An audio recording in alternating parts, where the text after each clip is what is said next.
নমস্কার, আমি মৌমিতা। আমার চ্যানেলে আপনাদের আবারও ওয়েলকাম।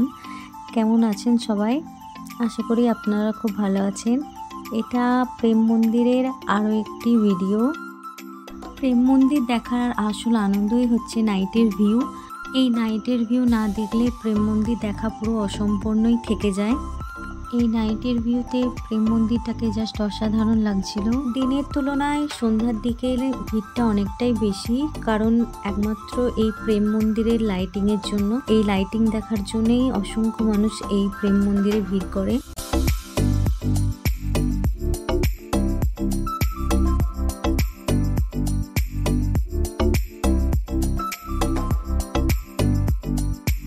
এটা হচ্ছে মেন এন্ট্রান্স। এই জায়গাগুলো আগের ভিডিওতে দেখিয়েছিলাম, কিন্তু এই লাইটিংয়ের জন্য এই যে সাপের চোখে লাল লাল যে আলোগুলো জ্বলছে, এগুলো বোঝা যাচ্ছিল না, কারণ দিনের বেলা। তো এগুলো দেখুন, রাতে খুবই সুন্দর লাগছে, খুবই একটা অ্যাট্রাকটিভ ভিউ তৈরি করেছে।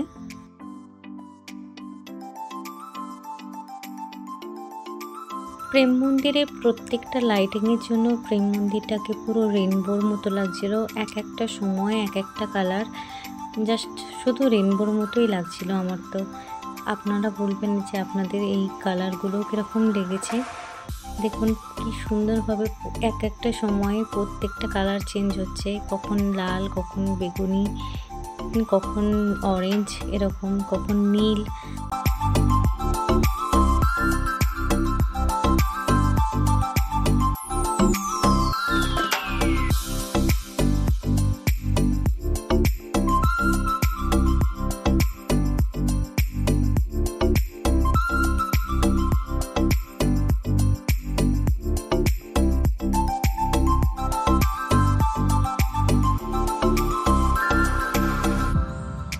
এই ভিউগুলোর জন্য আমি পুরো মন্দিরটাই পরিক্রমণ করেছি, পুরো রাউন্ড ঘুরে ঘুরে এই ভিডিওটা আমি করেছি। আমি তো সামনে থেকে দর্শন করেছি, কিন্তু আমি চাই যারা কোনো কারণে বৃন্দাবনে আসতে পারেননি, তারা অন্তত আমার ভিডিও থ্রু দিয়ে যেন নিজের মতো যেন সামনে থেকে দর্শন করছে এরকমই উপভোগ করতে পারে। এই বৃন্দাবনে আসাটা আমার কাছে একটা স্বপ্নের মতো, কারণ আমি কখনো ভাবিনি বা কখনো পরিকল্পনাও করিনি যে বৃন্দাবনে আসবো। হঠাৎই আসা, কোনো কারণ ছাড়া, কোনো পরিকল্পনা ছাড়া।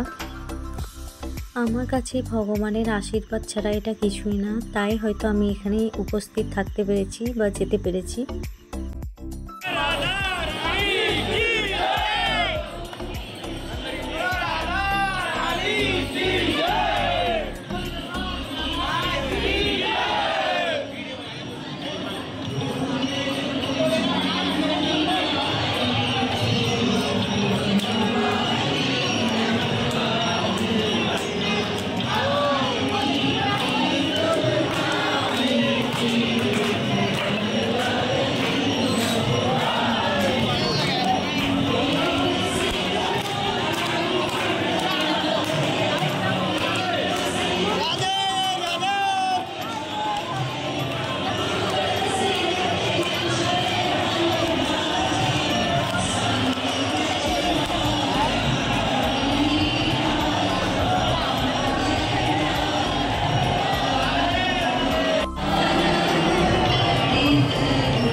বৃন্দাবন মানেই আমার কাছে শ্রীকৃষ্ণের দুষ্টুমির জায়গা, অনেক ভালোবাসা, তার মৃদু হাসি, মানসিক শান্তি আর অনেক অনেক স্মৃতি।